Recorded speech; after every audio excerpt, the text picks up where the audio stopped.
Hello everyone, welcome back to my YouTube channel. ಎಲ್ಲರೂ ಹೇಗಿದ್ದೀರಾ? Hopes ಎಲ್ಲರೂ ಚೆನ್ನಾಗಿದ್ದೀರಾ ಅಂತ ಅನ್ಕೋತೀನಿ. ಬನ್ನಿ ಇವತ್ತಿನ ವ್ಲಾಗ್ ಸ್ಟಾರ್ಟ್ ಮಾಡೋಣ.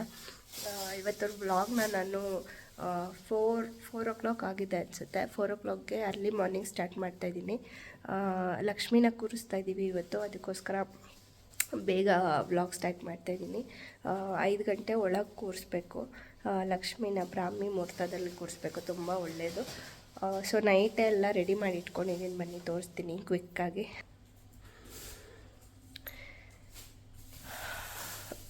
ನೋಡಿ, ಇದೆಲ್ಲ ಬ್ಯಾಕ್ ಡ್ರಾಪ್ ಎಲ್ಲ ಹಾಕಿ ಇದೆಲ್ಲ ನೈಟೇ ರೆಡಿ ಮಾಡಿ ಇಟ್ಕೊಂಡ್ಬಿಟ್ಟಿದ್ದೀವಿ. ದೇವ್ರ ಮನೆ ಕೂಡ ನೆನ್ನೆನೆ ಕ್ಲೀನ್ ಮಾಡಿ ಇಟ್ಕೊಂಡಿದ್ದೀವಿ. ಇವಾಗ ಏನಿದ್ರು ಹೂವು ಹಾಕಿ ಪೂಜೆ ಮಾಡೋದಷ್ಟೇ. ಮತ್ತು ನೈವೇದ್ಯಕ್ಕೆ ಸಜ್ಜಿಗೆನೂ ಮಾಡಿದ್ದೀನಿ. ಆರವ್ ಹೆಲ್ಪ್ ಮಾಡ್ತಿದ್ದಾನೆ. 3 ಎದ್ದು ಇಬ್ಬರು ಸ್ನಾನ ಮಾಡಿಕೊಂಡು ಇವಾಗ ಎಲ್ಲ ರೆಡಿ ಮಾಡ್ತಿದ್ದೀವಿ. ಲೇಟ್ ಆಗುತ್ತೆ, ಬನ್ನಿ ಒಂದು 1/2 45 ಮಿನಿಟ್ಸ್ ಟೈಮ್ ಇದೆ ಅಷ್ಟೇ. ಅಷ್ಟರೊಳಗೆ ಎಲ್ಲ ಮುಗಿಸ್ಕೊಳ್ಬೇಕು. ಬೇಗ ಹೇಗೆಲ್ಲ ರೆಡಿ ಮಾಡ್ತೀವಿ ಅಂತ ನೋಡಿ. ನಾವು ಲಕ್ಷ್ಮಿ ಕೂರಿಸ್ತೀವಿ ಅಂತ ಅಂದ್ಕೊಂಡೇ ಇರಲಿಲ್ಲ. ನಾವು ಯಾವುದು ಐಡಲ್ಲಾಗಲಿ ನಾವು ಕೂರಿಸೇ ಇರಲಿಲ್ಲ. ಅಮ್ಮ ಆವಾಗಿಂದನೂ ಯಾವುದು ಐಡಲ್ಲು ಅಂದರೆ ಈ ಥರ ದೇವ್ರನ್ನ ಕೂರಿಸ್ಬಿಟ್ಟು ಎಲ್ಲ ನಾವು ಮಾಡ್ತಾ ಇರಲಿಲ್ಲ. ಹಬ್ಬ ಅಂದರೆ ಏನು, ಸ್ಪೆಷಲಾಗಿ ಏನಾದರೂ ಮಾಡೋದು, ಸ್ವೀಟ್ ಏನಾದ್ರು ಮಾಡಿ, ಹೋಳಿಗೆ ಮಾಡಿ, ಒಬ್ಬಟ್ಟು ಮಾಡಿ, ಪೂಜೆ ಸ್ವಲ್ಪ ಚೆನ್ನಾಗಿ ಮಾಡಿ ಸೆಲೆಬ್ರೇಟ್ ಮಾಡ್ತಿದ್ವಿ ಅಷ್ಟೇ. ಈ ಥರ ಐಡಲ್ ಕೂರಿಸ್ಬಿಟ್ಟು ನಾವು ಮಾಡಲಿಲ್ಲ. ಸೊ ಹಾಗಾಗಿ ನನಗೆ ಹೇಗೆ ಮಾಡಬೇಕು ಅಂತ ಐಡಿಯಾನೂ ಇರಲಿಲ್ಲ. ಆ್ಯಕ್ಚುಲಿ ನಾವು ಲಕ್ಷ್ಮೀ ಹಬ್ಬ ಮಾಡಬೇಕು ಅಂದ್ಕೊಂಡಿದ್ದು ಗುಡ್ಡಿಗೋಸ್ಕರ. ನಾನು ಪ್ರೆಗ್ನೆಂಟ್ ಇರಬೇಕಾದ್ರೆ ನಾನು ಅಂದ್ಕೊಂಡಿದ್ದೆ, ಗರ್ಲ್ ಬೇಬಿ ಆದರೆ ಲಕ್ಷ್ಮೀ ಹಬ್ಬ ಇನ್ಮೇಲೆ ಲಕ್ಷ್ಮಿನ ಕೂರಿಸಿ ಮಾಡೋಣ ಅಂತ.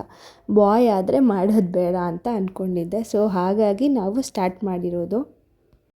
ಇದು 3rd ಇಯರ್ ನಾವು ಮಾಡ್ತಾ ಇರೋದು. ಫಸ್ಟ್ ಇಯರ್ ಕೂರಿಸಿರ್ಬೇಕಾದ್ರೆ ಗುಡ್ಡಿಗೆ 4 ಮಂತ್ಸ್ ಇತ್ತು. ತುಂಬ ಸಿಂಪಲ್ಲಾಗಿ ಕೂರಿಸಿ ಮಾಡಿದ್ದು. ಒಂದು 3 ಜನಕ್ಕೆ ಕರೆದು ಕುಂಕುಮ ಕೊಟ್ಟು ಮಾಡಿದ್ದು. ತುಂಬ ಚಿಕ್ಕವಳಿದ್ಲು, ನನ್ನ ಕೈನಲ್ಲೂ ಮಾಡೋಕ್ಕಾಗಿಲ್ಲ. ನಾನು ಇನ್ನೂ ಬಾಣಂತಿ ಆಗಿದ್ದೆ, 4 ಮಂತ್ಸ್ ಆಗಿತ್ತು ಅಷ್ಟೇ.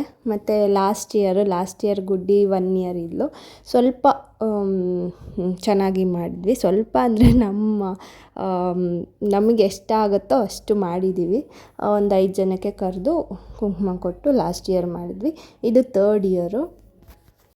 ಲಕ್ಷ್ಮೀ ಹಬ್ಬದ ದಿನವೇ ನಮಗೆ ಕೂರ್ಸೋಕ್ಕಾಗಿಲ್ಲ. ಅದಕ್ಕೆ ನಾವು 2nd ವೀಕ್ ಕೂರಿಸಿದ್ವಿ. ಶ್ರಾವಣದಲ್ಲಿ ಯಾವಾಗ ಬೇಕಾದ್ರೂ ಲಕ್ಷ್ಮಿನ ಕೂರಿಸ್ಬೋದು. ಅದು ಏನು ಪ್ರಾಬ್ಲಮ್ ಇಲ್ಲ. ಎಲ್ಲ ಡೇನೂ ಒಂದೇ. ಫಸ್ಟ್ ವೀಕ್ ಆಗಿರ್ಬೋದು, 2nd ವೀಕ್, 3rd ವೀಕ್ ಆಗಿರ್ಬೋದು.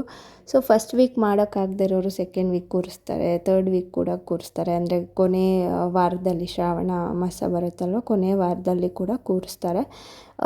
ನಮಗೆ ಅಮ್ಮಗೆ ಕೂಡ ಫುಲ್ಲು ಹುಷಾರಿರಲಿಲ್ಲ. ಅಂದರೆ ಅವ್ರ ಕೈನಲ್ಲಿ ಎದ್ದೊಳಕ್ಕೆ ಆಗ್ತಿರಲಿಲ್ಲ. ಸೊ ನಾನು ಆರವೇ ಸೇರಿಕೊಂಡು ಹೇಗೋ ಒಂದು ಮಾಡಿದ್ವಿ. ಫಸ್ಟ್ ಏನಾಯ್ತು ಅಂದರೆ ಆರವ್ಗೆ ಟೈಫಾಯ್ಡ್ ಬಂತು. ಸೊ ಹೋಗಿ ಆ್ಯಂಟಿಬಯೋಟಿಕ್ ಇಂಜೆಕ್ಷನ್ ತೊಗೊಂಡು ಅವರು ಹೇಗೋ ಸ್ವಲ್ಪ ನಾರ್ಮಲ್ ಆಗಿದ್ದರು. ಸೊ ನಾವು ಅಂದ್ಕೊಂಡ್ವಿ ಲಾಸ್ಟ್ ವೀಕೇ ಮಾಡೋಣ, ಇವಾಗ ಹೇಗಿದ್ರು ಯಾರಿಗೂ ಹುಷಾರಿಲ್ಲ ಅಂತ. ಆಮೇಲೆ ಮತ್ತೆ ಡಿಲೇ ಆಗ್ತಾಯಿದೆ, ಪರವಾಗಿಲ್ಲ ನಾವೇ ಸಿಂಪಲ್ಲಾಗಿ ಹೇಗಾಗುತ್ತೋ ಎಷ್ಟಾಗುತ್ತೋ ಅಷ್ಟು ಮಾಡಿಬಿಡೋಣ ಈ ವೀಕೆ ಅಂತ ನಾನು ಆರವೇ ಮಾಡಿದ್ದು. ಮತ್ತು ಆರವ್ ಹುಷಾರಾದಮೇಲೆ ಅಮ್ಮಗೆ ಸ್ಟಾರ್ಟ್ ಆಯಿತು. ಅಮ್ಮಗೆ ಇನ್ನೂ ಕೂಡ ವಾಸಿಯಾಗಿಲ್ಲ. ಅಂದರೆ ಕಫ ಎಲ್ಲ ಹಾಗೇ ಇದೆ. ಫುಲ್ಲು ಜ್ವರ ಇತ್ತು, ಕೋಲ್ಡ್ ಇತ್ತು. ಸೊ ಅವ್ರಿಗೆ ಕೇಳ್ಕೊಂಡು ನಾನು ಮಾಡೋಕ್ಕೆ ಕೂಡ ಆಗಲಿಲ್ಲ. ಸೊ ಅಮ್ಮದ ಹೆಲ್ಪ್ ತೊಗೊಂಡು ಏನು ಮಾಡಬೇಕು ಅಂತ ಕೇಳೋಣ ಅಂತ ಅಂದ್ಕೊಂಡು ಇದ್ದೆ. ಬಟ್ ಅಮ್ಮ ಮಲ್ಕೊಂಡಿದ್ರು. ಅವ್ರಿಗೆ ಡಿಸ್ಟರ್ಬ್ ಮಾಡೋಕ್ಕೆ ಇಷ್ಟ ಇರಲಿಲ್ಲ. ಸೊ ಅದರಿಂದ ನನಗೆ ಎಷ್ಟು ಬರುತ್ತೋ, ಎಷ್ಟು ಮಿಸ್ಟೇಕ್ ಮಾಡಿದ್ದೀನೋ ನಂಗೆ ಗೊತ್ತಿಲ್ಲ. ಎಷ್ಟು ಬರುತ್ತೋ ಅಷ್ಟು ನಾನೇ ಮಾಡಿದ್ದೀನಿ. ನಾನು ಯಾವತ್ತೂ ಕೂಡ ನೋಡಿಲ್ಲ, ಯಾರ ಮನೆಗೂ ಹೋಗಿಲ್ಲ ಲಕ್ಷ್ಮೀ ಹಬ್ಬದ ದಿನ. ಯಾಕಂದರೆ ಆವಾಗೆಲ್ಲ ಅಮ್ಮಗೆ ಕರಿತಾಯಿದ್ರು, ಮುತ್ತೈದೆಯವ್ರಿಗೆ ಕುಂಕುಮಕ್ಕೆ ಕರೀತಾರಲ್ಲ, ಆ ಥರ ಅಮ್ಮಗೆ ಕರಿತಾಯಿದ್ರು, ಹೋಗ್ತಾಯಿದ್ರು ಅಮ್ಮ ಜೊತೆ ಎಲ್ಲ ನಾನು ಹೋಗ್ತಾ ಇರಲಿಲ್ಲ. ಸೊ ಅಮ್ಮ ಹೋಗ್ತಾಯಿದ್ರು, ಬರ್ತಾಯಿದ್ರು. ನಾನು ಯಾರ ಮನೆಗೂ ಹೋಗಿಲ್ಲ. ಲಕ್ಷ್ಮಿ ಹೇಗೆ ಕೂರಿಸ್ತಾರೆ ನಾನು ನೋಡಿಲ್ಲ, ಬರೀ ಫೋಟೋಸಲ್ಲಿ ಆ ಥರ ನೋಡಿರೋದಷ್ಟೇ.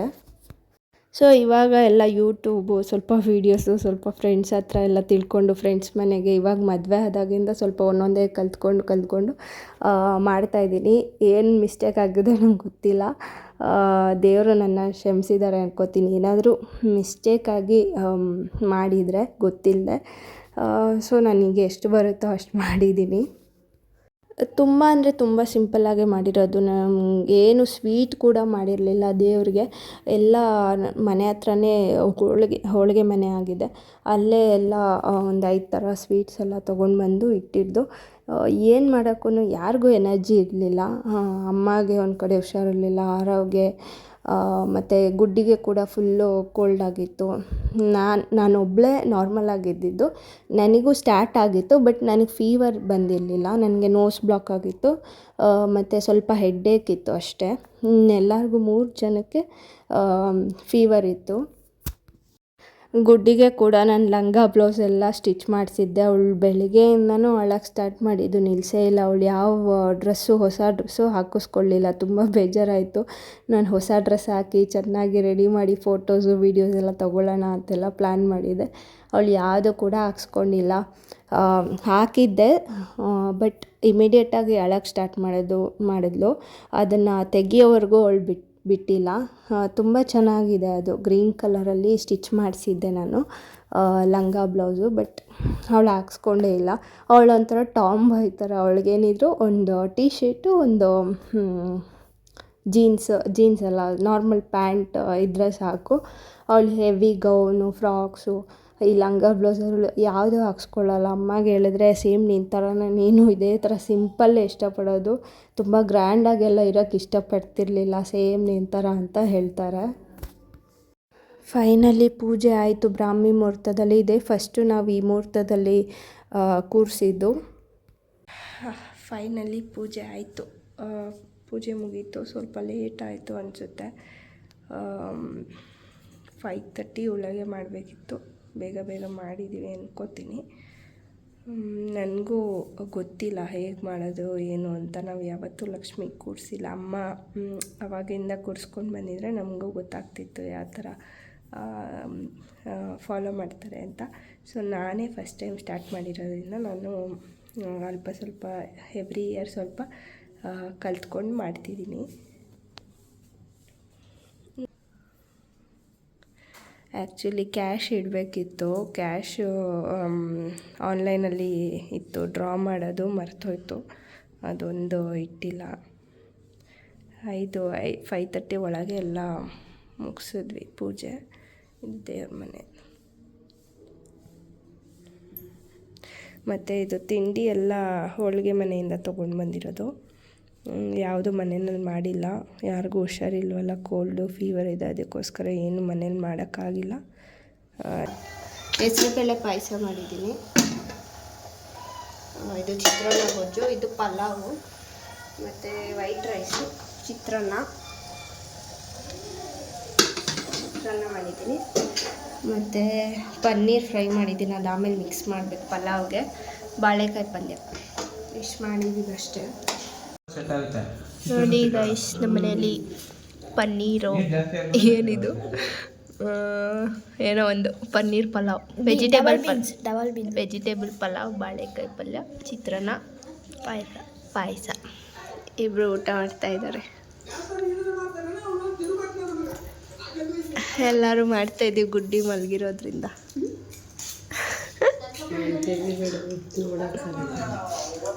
ಡಬಲ್ ಬೀನ್ಸ್ ಇದು.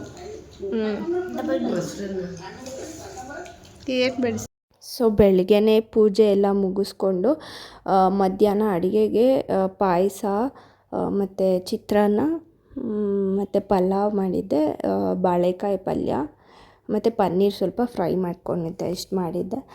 ಹೋಳಿಗೆ ಎಲ್ಲ ಮಾಡೋಷ್ಟು ಪೇಷನ್ಸ್ ಯಾರಿಗೂ ಇರಲಿಲ್ಲ. ನಾನು ಆರವ್ ಸೇರಿಕೊಂಡು ಮಾಡಿದ್ದು. ಅಮ್ಮ ರೆಸ್ಟ್ ಮಾಡ್ತಿದ್ರು. ಅವ್ರಿಗಿನ್ನೂ ಕೂಡ ಸ್ವಲ್ಪ ಟಯರ್ಡ್ನೆಸ್ ಹಾಗೇ ಇದೆ, ಮತ್ತು ನೋಸ್ ಬ್ಲಾಕ್ ಆಗಲಿ ಮತ್ತು ಕಫ ಎಲ್ಲ ಹಾಗೇ ಇದೆ. ಸೊ ಅದಕ್ಕೆ ಅವ್ರಿಗೆ ರೆಸ್ಟ್ ಮಾಡೋದಕ್ಕೆ ಹೇಳಿದ್ವಿ. ಆರಾಮಾಗಿ ರೆಸ್ಟ್ ಮಾಡ್ತಿದ್ರು ಅಮ್ಮ ಗುಡ್ಡಿನ ನೋಡಿಕೊಂಡು. ಇದು ಸಂಜೆ ನಾನು ಆರಾಮಾಗಿ ಸ್ಯಾರಿ ಹಾಕ್ಕೊಂಡಿದ್ದೆ. ಇದು ನಂಗೆ ಅಷ್ಟೊಂದು ಸ್ಯಾರಿ ಉಡೋಕ್ಕೆಲ್ಲ ಬರೋಲ್ಲ. ಇದು ನಾನೇ ಟ್ರೈ ಮಾಡ್ಕೊಂಡಿದ್ದು ಸ್ಯಾರಿ ಉಡೋಕ್ಕೆ. ಪರವಾಗಿಲ್ಲ, ನಾರ್ಮಲಾಗಿ ಅಷ್ಟೊಂದು ಚೆನ್ನಾಗೇನು ಉಟ್ಕೊಂಡಿಲ್ಲ. ನನಗೆ ನಿಜ ಸ್ಯಾರಿ ಎಲ್ಲ ಇಷ್ಟ ಇಲ್ಲ, ಯಾಕಂದರೆ ನಾನು ಎಲ್ಲೂ ಹೋಗೋದಿಲ್ಲ ಯಾವ ಫಂಕ್ಷನ್ಗೂ. ಅದಕ್ಕೆ ನಾರ್ಮಲಾಗಿ ರೆಡಿ ಆಗ್ತೀನಿ ಯೂಶಲಿ. ರಂಗೋಲಿ ಹಾಕಿದ್ದೆಲ್ಲ ಮಳೆ ಬಂದು ಹೋಗ್ಬಿಟ್ಟಿದೆ.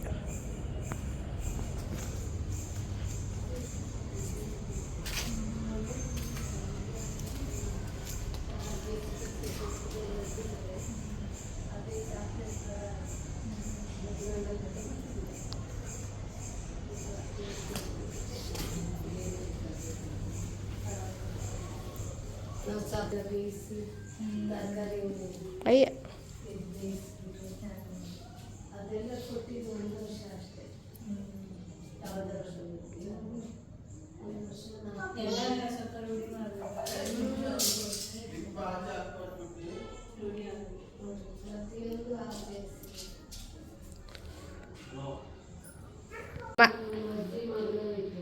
ದೊಡ್ಡ ಮಮ್ಮ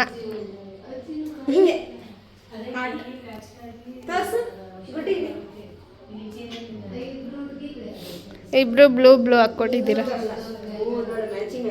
ಬ್ಲೂ ಈ ಡ್ರೆಸ್ ಚೆನ್ನಾಗಿದೆ.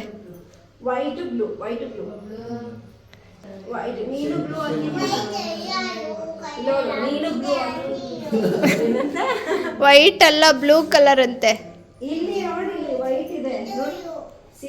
ಅದು ಬ್ಲೂ ಅಂತೆ ಅವಳ್ದು, ನಿಂದು ಬ್ಲೂ ಅಲ್ವಂತೆ. ಅಲ್ಲ, ವೈಟ್ ಅಲ್ವಂತೆ. ಬಾ ಮಾತಾಡ್ಸು.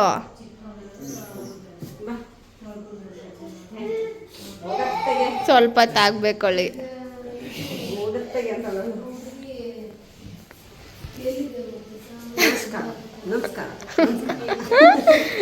ನಮಸ್ತೆ.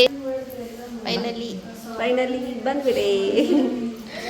ನನ್ನ ಫ್ರೆಂಡ್ ಕೂಡ ಬಂದಿದ್ಲು. ಅವಳು ಬಂದಿದ್ದ ತಕ್ಷಣ ಗುಡ್ಡಿ ದೊಡ್ಡಮ್ಮಮ್ಮ ಅಂತ ಕರೀತಾಳೆ. ಎಷ್ಟು ಕ್ಯೂಟಾಗಿ ಕರೀತಾಳೆ ಅಂದರೆ ದೊಡ್ಡ ಅಮ್ಮ ಅಂತ ಕರೆಯಲ್ಲ, ದೊಡ್ಡಮ್ಮಮ್ಮ ಅಂತ ಕರೀತಾಳೆ. ಅದು ತುಂಬ ಇಷ್ಟ ಅವಳಿಗೆ. ಬಟ್ ಯಾರ ಹತ್ರನೂ ಹೋಗೋದಿಲ್ಲ, ಎಷ್ಟೇ ಕ್ಲೋಸ್ ಇರಲಿ ಅವರು ಯಾರ ಹತ್ರ ಹೋಗೋದಿಲ್ಲ, ಮುಟ್ಟೋಕ್ಕೆ ಸಹ ಬಿಡಲ್ಲ ಯಾರನ್ನೂ. ಸೊ ಹೀಗೆ ಫನ್ ಮಾಡಿಕೊಂಡು ನಾವು ಫ್ರೆಂಡ್ಸು ನಾನು ಅವಳು ಸೇರಿಕೊಂಡ್ರೆ ಎಲ್ಲರನ್ನೂ ರೇಗಿಸ್ತೀವಿ. ನಮ್ಮ ಫ್ಯಾಮಿಲಿಯವ್ರನ್ನ ಯಾರನ್ನೂ ಬಿಡಲ್ಲ. ಅಂದರೆ ಅಮ್ಮನಾಗಿರ್ಬೋದು, ಆರವನ, ಗುಡ್ಡಿನ ಮತ್ತು ಅವ್ರ ಮಮ್ಮಿನ ಯಾರನ್ನೂ ನಾವು ಬಿಡೋದಿಲ್ಲ. ಅಷ್ಟು ಮಜಾ ಮಾಡ್ತೀವಿ, ಫನ್ ಮಾಡ್ತೀವಿ. ಸ್ವಲ್ಪ ಹಾಗೆ ಮಾತಾಡಿಕೊಂಡು ಫನ್ ಮಾಡಿಕೊಂಡು ಗುಡ್ಡಿ ಜೊತೆ ಆಟ ಆಡ್ಕೊಂಡಿದ್ಲು. ಮತ್ತು ಅವಳಿಗೂ ಸ್ವಲ್ಪ ಕುಂಕುಮ ಎಲ್ಲ ಕೊಟ್ಬಿಟ್ಟು ಪ್ರಸಾದ ಕೊಟ್ಬಿಟ್ಟು, ಮತ್ತು ಮಳೆ ಬರ್ತಿತ್ತು ಅವತ್ತು, ಬೇಗ ಹೊರಟ್ಬಿಟ್ಲು. ಇಲ್ಲಾಂದರೆ ಇನ್ನೂ ಸ್ವಲ್ಪ ಟೈಮ್ ಇರ್ತಿದ್ಲು. ಗುಡ್ಡಿ ಆ ಡ್ರೆಸ್ ತೆಗೆದು ಈ ಡ್ರೆಸ್ ಹಾಕೋವರೆಗೂ ಬಿಟ್ಟಿಲ್ಲ. ನೋಡಿ ಯಾವ ಥರ ಇದ್ದಾಳೆ ಹಬ್ಬದ ದಿನ. ಒಂದು ಟೀ ಶರ್ಟು, ಒಂದು ನಾರ್ಮಲ್ ಪ್ಯಾಂಟ್ ಹಾಕ್ಕೊಂಡಿದ್ದಾಳೆ. ನಾನು ಯಾವ ಥರ ಪೋಸ್ ಕೊಡ್ತಾಯಿದ್ದೀನಿ ಅದೇ ಥರ ಪೋಸ್ ಕೊಡ್ತಾ ಇದ್ದಾಳೆ ಫೋಟೋಸ್ಗೆಲ್ಲ. ಈ ವಿಡಿಯೋ ಇಷ್ಟ ಆಗಿದರೆ ಲೈಕ್, ಶೇರ್, ಸಬ್ಸ್ಕ್ರೈಬ್ ಮಾಡಿ. ನಾನು ಮತ್ತೆ ನಿಮಗೆ ನೆಕ್ಸ್ಟ್ ವಿಡಿಯೋದಲ್ಲಿ ಸಿಗ್ತೀನಿ. Until then take care, much love, ಬಾಯ್.